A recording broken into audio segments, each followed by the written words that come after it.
जब Hong Kong Japan की गुलामी से आज़ाद हुआ, तब हांगकांग के स्थानीय लोगों को किसी प्रकार के विदेशी लोगों से नफरत थी। ठीक इसी समय ब्रूस ली अपने चाइनीज़ पिता और यूरोपियन माँ के साथ हांगकांग बसने आए और इसके साथ ब्रूस ली के जीवन की परेशानी और लड़ाई का सिलसिला शुरू हुआ।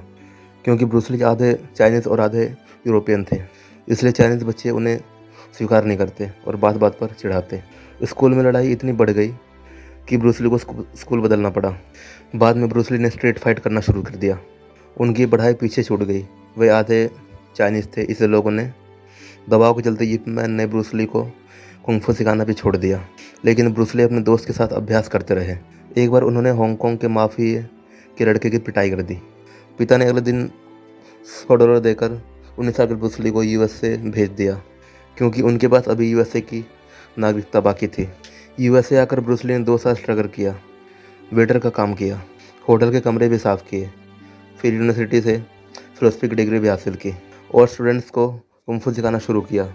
इसके बाद सालों कुंग-फू और विंग चुन का अभ्यास करते रहे।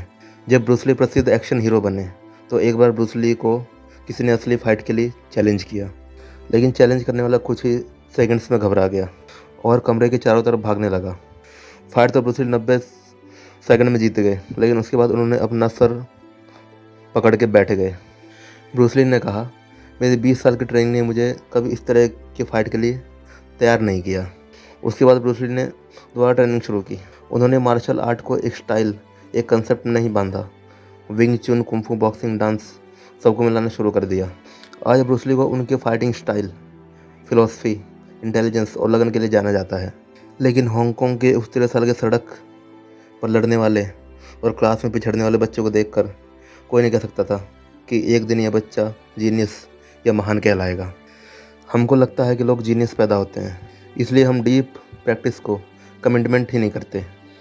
द टैलेंट कोड में लेखक कहते हैं कि greatness is not born, it's grown. सालों की मेहनत, तपस्या और गाइडेंस से कोई भी इतनी काबिलियत विकसित कर सकता है कि वो दूर से देखने पर जीनियस लगे।